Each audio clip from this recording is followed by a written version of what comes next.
Good morning student, how are you? I hope you are fine.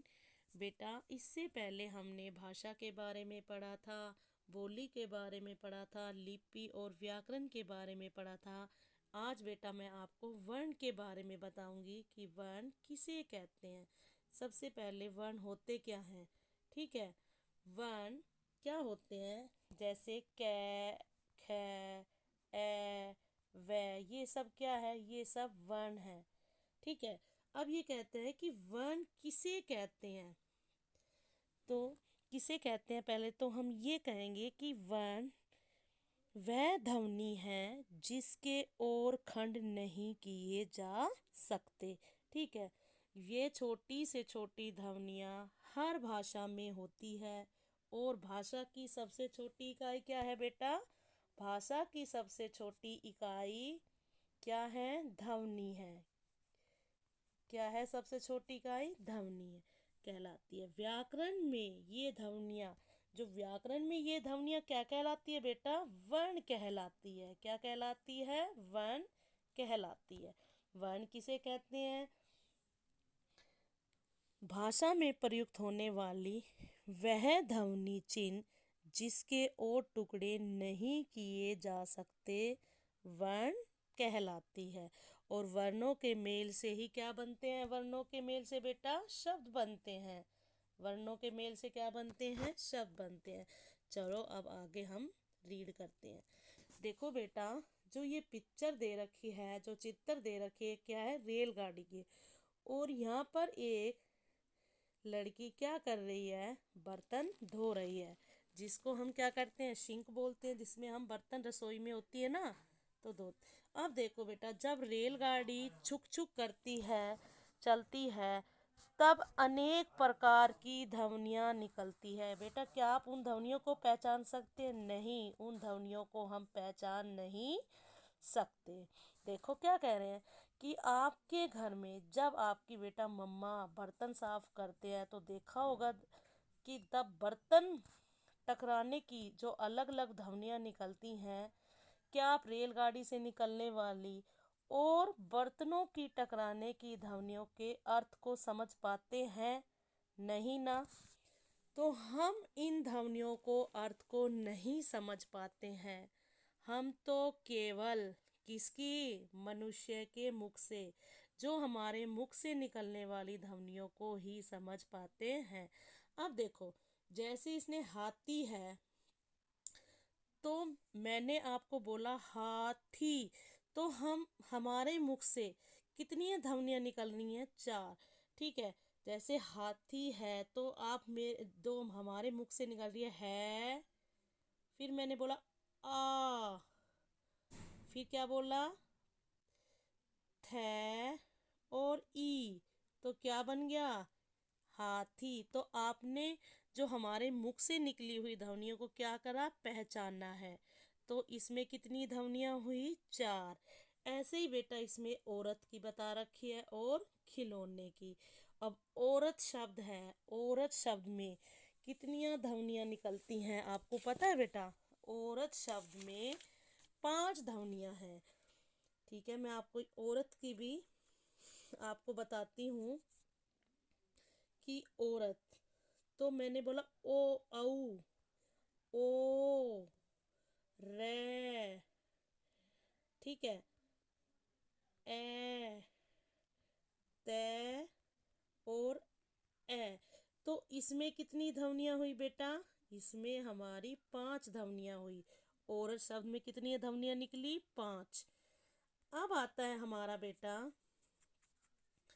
कि खिलौना, कि खिलौने में कितनी ध्वनियाँ होती है बेटा? खिलौने में 6 ध्वनियाँ हैं। कितनी ध्वनियाँ हैं? 6 ध्वनियाँ हैं।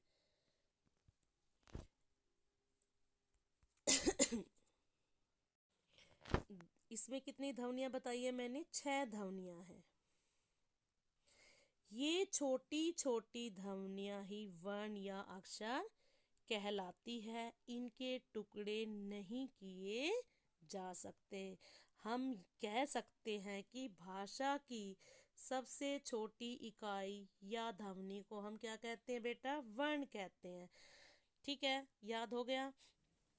अब कह रहे हैं कि वर्ण के प्रकार कितने हैं। वर्ण के दो प्रकार होते हैं, स्वर और व्यंजन। अब देखो कि स्वर किसे कहते हैं। जिन ध्वनियों के उच्चारण में के समय हवा बिना किसी रुकावट के मुख से बाहर आती है, वे स्वर कहलाते हैं। स्वरों का उच्चारण स्वतंत्र रूप से ही हो सकता है। जिन वर्णों का उच्चारण बिना किसी अन्य वर्ण की सहायता से किया जाता है, उन्हें हम स्वर कहते हैं। हिंदी में कितने स्वर हैं? 11 स्वर।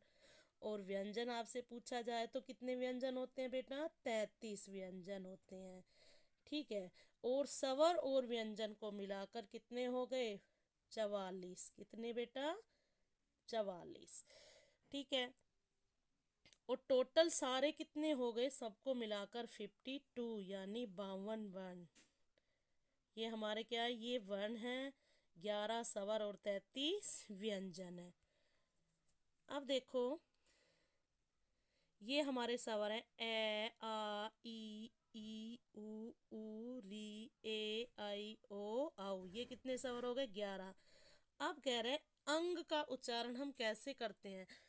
इसे अनुस्वार किसे कहते हैं? इसका उच्चारण कहाँ से होता है? नाक से होता है। इसे अनुस्वार कहते हैं। इसका चिन्ह दिखा रखा है बेटा कि इसका चिन्ह ये वाला होता है, अंग की बिंदी वाला। ठीक है। जैसे हम बोलते हैं बंदर, तो इसका कहाँ उच्चारण? नाक से। कंघा, हंस, ये सब कहाँ से उच्चारण हो रहा है हमारा? नाक से, नासिका से। ठीक है। इसे अनुस्वार कहते हैं। इसका स्वर की तरह स्वतंत्र उच्चारण नहीं होता। इसका प्रयोग व्यंजनों के साथ होता है। ठीक है। यह न तो बेटा पूरी तरह स्वर है, न व्यंजन है। अनुस्वार का उच्चारण केवल नासिका से होता है। यह व्यंजनों के 5 वर्गों के अंतिम वर्ण के स्थान पर आता है, तब इसका रूप क्या होता है? अनुस्वार। अब है जिसको अह बोलते हैं। इसका उच्चारण है की तरह होता है। इसे हम क्या कहते हैं? विसर्ग कहते हैं। क्या कहते हैं? विसर्ग कहते हैं। वास्तव में इसकी स्थिति भी स्वर तथा व्यंजन के बीच की है। स्वर की तरह इसका भी चिन्ह कैसे होता है? जैसे हम अतः लिखते हैं, अतः, और प्रातः लिखते हैं। अब है इसका उच्चारण नाक और गला दोनों से होता है। कौन सा है ये? इसका कौन सा चिन्ह बोलते हैं? इसे हम चंद्र बिंदी बोलते हैं। ठीक है। चंद्र बिंदु या अनुनासिक, दोनों से होता है। इसे अनुनासिक या चंद्र बिंदु कहते हैं। इसका चिन्ह चंद्र, चांद की तरह होता है, जैसे मुंह, चांद आदि। ठीक है।